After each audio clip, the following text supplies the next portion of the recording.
These are this afternoon's top stories. St. Kitts Nevis under tropical storm watch. U.S. flights to resume into Guyana, and hundreds of wildfires raging across California. Hello and welcome to the ZIZ Midday newscast. Today's Thursday, the 20th of August 2020. I'm Jason Davis. Nationally, a tropical storm watch is in effect for St. Kitts and Nevis as of 8 a.m. Thursday, August 20. According to a statement issued on Thursday morning, this is for St. Kitts and Nevis, the Leeward Islands, and British Virgin Islands. At 8 a.m., the center of Tropical Depression 13 was located about 790 miles east-southeast of St. Kitts and Nevis. The depression is moving towards the west-northwest near 21 miles per hour, and this motion is expected to continue for the next few days. On the forecast track, the depression is expected to move near or north of the northern Leeward Islands by late Friday, and near or north of the Virgin Islands and Puerto Rico on Saturday. Maximum sustained winds are near 35 miles per hour with higher gusts. Gradual strengthening is forecast, and the depression is expected to become a tropical storm by later today. Tropical Depression 13 is expected to pass just north of the Leewards and British Virgin Islands by Friday night, by which time it could become a tropical storm. Therefore, residents in St. Kitts and Nevis, the Leewards, and British Virgin Islands should keep vigilant and keep monitoring Tropical Depression 13. The police force will be introducing a new police incident form by the end of the month. The forms are used to collect information about an incident and the victim. During Thursday's edition of Policing with You on ZIZ Radio, Divisional Commander of District A, Superintendent Cromwell Henry, said the new forms will require more data. We are trying to get as much data as possible so that when we do an analysis, we could have quite a wider set of data points to analyze. So, for example, we might be able to determine what denomination are targeted most, are victimized most. Sergeant Winston Thompson of the Local Intelligence Office gave some examples of the type of information that persons will be asked to provide on the form. We're looking at the socioeconomic and socio-demographic data that we previously would not have collected at this point in an investigation. Usually it's when the matter goes before the court, we might have to collect some of that data pertaining to a specific individual when a social inquiry report is being made or when what we call an antecedent is prepared for court. So now it is, in order to do an extensive analysis of crime, we have to collect that data as early as possible so that we can have the data available to do the analysis, as was said. The introduction of these forms is part of the Police Record Information Management System, which was launched last year under the Carry Secure project. In other news, the Ministry of Foreign Affairs and Aviation has announced the availability of German scholarships for 2021 for postgraduate studies. Scholarship opportunities are available in architecture, and the deadline is the 30th of September, music, deadline the 1st of October, performing arts, fine art, film, design, visual communication and film, the deadline November 30, and science, deadline September 17. Interested persons are asked to contact the Embassy of Germany in Trinidad and Tobago at info@ports.diplo, that's DIPLO.de. Additional information is also provided at www.funding-guide.de. Moving now to news on the regional scene. In Guyana, after months of closure, the CJIA will be facilitating inbound and outbound chartered flights during September and October. That was announced by Minister of Public Works on Wednesday. Amel Griffith of HGP-TV News reports. Following meetings with the Guyana Civil Aviation Authority and assessments of the current COVID-19 situation, Minister of Public Works Bishop Juan Edgel announced on Wednesday that inbound and outbound flights from the United States of America have been approved at the Chadijagan International Airport during the months of September and October via Eastern Airlines. This will be charter flight for September and for October. Civil Aviation Authority will publish the dates so that all interested parties could be aware. And these are flights for New York, and Miami. According to information reaching this newscast, repatriated flights will continue. However, Guyanese out of the country who are desirous of visiting their homelands can do so after filling out the requisite form on the Guyana Civil Aviation Authority website and presenting a negative COVID-19 test result.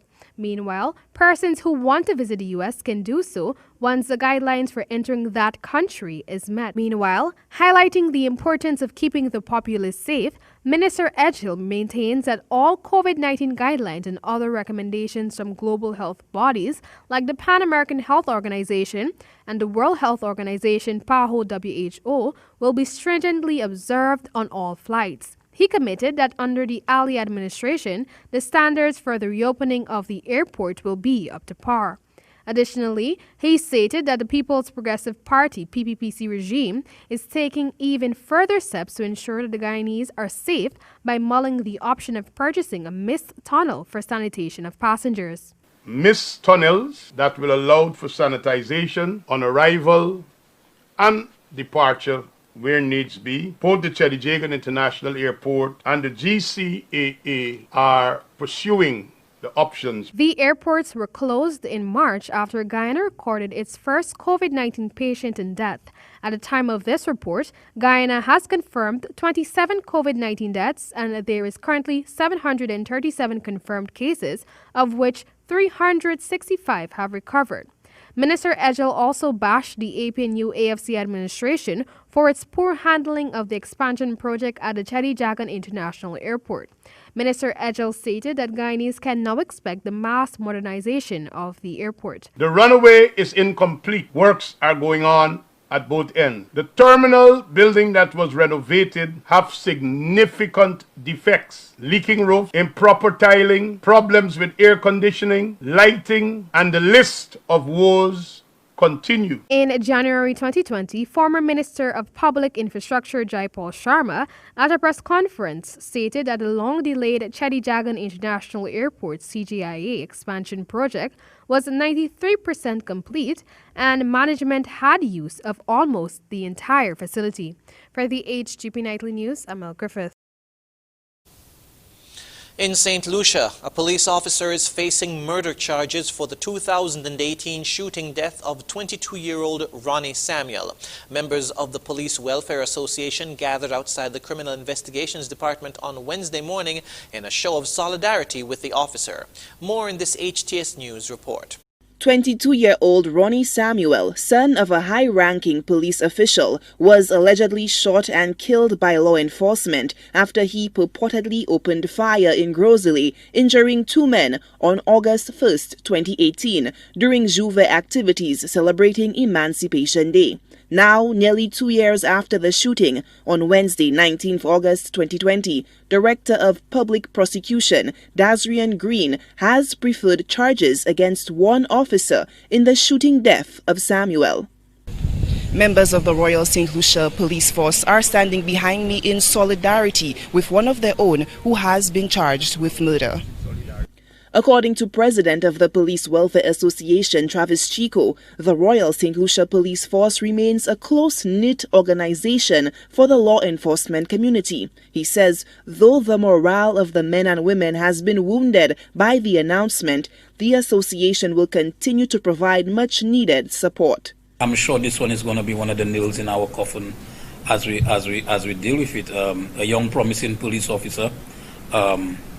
No issues of discipline, no serious issues with him, and he was on duty, and it makes it even a lot more difficult for us as an association, and this is one of the challenges that we will continue to have as we move on. An air of sadness hung over the men and women of the force who gathered on Upper Bridge Street to show support for their colleague. Acting Commissioner of Police Milton Daisy, who knows the accused personally, cautions law enforcement officials to be mindful of every action taken in the execution of their duties. We have an officer responding to duty who is now charged for murder. As I've said before, that persons in responding to situations, officers that is, in responding to situations, you have to ensure that any action that you take, you will be able to justify that action. That is the essence of it. And I am hoping that this officer will be able to justify the action that he took on the day. Daisy stands in agreement with increased use of less lethal tactics in the apprehension of offenders. The acting top cop also sought to clear the air on the matter of inquests in this particular case. We would still find it is the duty of the police to investigate. We would gather all evidence, and when we gather this evidence, it would be we would be liaising with the DPP's office, who would give directives, and that is what we would do. We would not. It is not the police to decide we are having an inquest or not. It is based on completion of the file. The police is there investigating, collecting evidence, and so on, and then we'll be liaising with DPP's office, who, of course, as it says, is the director of public prosecution, who would say what direction matters go. The name, rank, and branch number of the accused police officer was not revealed by officials. Chico affirms that no expenses will be spared in providing legal counsel for the accused officer. No police officer will be represented if it is not the best. If it takes for us to source attorneys from outside, the Welfare Association will do just that. But we are confident at this time with the attorney representing our colleague, and Leslie Mondesi, and we will ensure that we do all that is necessary at this point so that he can have a fair and a good trial. Family and friends of the accused also gathered at CID in a show of support for the police officer. The overwhelming sentiments expressed by law enforcement officials is for a fair and speedy trial in the matter. From the Criminal Investigation Department, where the suspect is being held and charged, Solange Alfred, HTS News Force. Internationally, hundreds of wildfires are raging across the U.S. state of California, forcing tens of thousands of people to leave their homes. The state is appealing for extra resources, and firefighters are battling extraordinary conditions, including extreme heat, high winds, and lightning strikes. Al Jazeera's Rob Reynolds reports from Los Angeles. More than 360 known wildfires are burning the length and breadth of California, with nearly 24 major blazes raging from the wine country in the north to the rugged mountains east of Los Angeles. Thousands of people have been forced to flee their homes. I could see the red glow and I was hearing explosions. So hoping they get this thing out before it burns down everything. In Napa Valley, this resident tried to escape the flames, but instead wound up driving right through them. Hundreds of firefighters are battling the blazes, struggling to contain fires in the San Francisco Bay Area, which have burned at least 18,000 hectares. California's governor has declared a state of emergency, and additional firefighters are being dispatched from as far away as Texas. What has occurred over the last 72 hours has certainly stretched the resources of this state.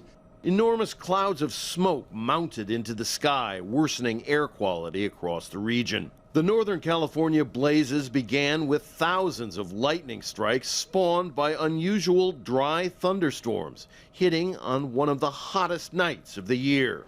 In Vacaville, a town of 100,000 people midway between San Francisco and Sacramento, residents were roused from their beds overnight by police and firefighters and told to flee immediately. An unknown number of houses and other structures have been destroyed. Additional fires are raging on the state's central coast near Monterey and on the outskirts of Silicon Valley. High winds are fanning the flames. A resident of Lassen County caught video of this rare funnel-shaped fire tornado whirling across burning grasslands. California and much of the southwestern United States are in the grip of a brutal heat wave following months of extremely dry weather. Temperatures soared to over 43 degrees Celsius in many areas. Rob Reynolds, Al Jazeera, Los Angeles. Former commanders of Colombia's rebel group FARC, that is the Revolutionary Armed Forces of Colombia, began their testimony in front of a peace tribunal on Wednesday. They addressed the forced recruitment and abuse of children into their ranks, as well as abuse during the country's 50-year-long civil conflict. Al Jazeera's Alessandro Rampietti reports from Bogota. Hidden behind tinted windows, former FARC commander Pablo Catatumbo entered Colombia's peace tribunal known as JEP on Wednesday. He's the first of 15 commanders offering testimony behind closed doors on the recruitment and abuse of minors by the former guerrilla group in its decades-long war against the Colombian state. We want to tell the truth. I want to tell the truth in the context of building the peace. The FARC has long been accused of using child soldiers and hiding abuses such as forced abortions. But until now, the rebel group has always denied these accusations. But things might be changing. Commander Victoria Sandino, now a senator, was the first one to concede that abuses have happened while denying they were FARC's policy. I recognize these deeds have happened in our organization. I don't know the details, but they have happened because we were in the context of war. The peace accord offers FARC commanders involved in these crimes the possibility to avoid time in prison. If they confess and acknowledge their responsibility, they can serve alternative sentences such as community services. That is, if they tell the full truth. Alexander Vargas was just 10 years old when he entered the FARC. He escaped after losing a leg at 21 to a landmine.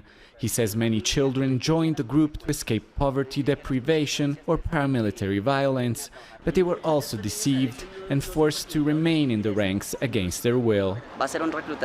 All recruitment is forced because we didn't know our rights, because they took advantage of our innocence, of the need, of the poverty of our families. They took away our dreams and expectations with lies. Many international observers say the FARC should take advantage of the opportunity offered by the peace tribunal. There is already enough solid and reliable evidence that shows that this was a usual as well as systematic practice. And what also was terrible was the use of girls by the commanders as sexual partners. It is important for the country to know all the truth. A painful past that is sadly still alive, as the remaining armed groups in Colombia continue to recruit children in remote parts of the country. Alessandro Rampietti, Al Jazeera, Bogota. And now for the weather. Present weather is cloudy with scattered showers and a moderate breeze of 13 miles per hour from the northeast. The temperature is 28 degrees Celsius or 83 degrees Fahrenheit. Winds are from the east at 12 to 17 miles per hour. Seas are moderate with waves of 4 to 7 feet. The weather forecast for St. Kitts and Nevis says today will be partly cloudy with a 70% or high chance of showers. Tonight will be partly cloudy with a 60% or a moderate chance of showers. Sunset today will be at 6:33 p.m., sunrise tomorrow at 5:55 a.m. And that brings us to the end of the ZIZ Midday Newscast. Join us this evening for these stories and more in detail. Thank you for tuning in. I'm Jason Davis.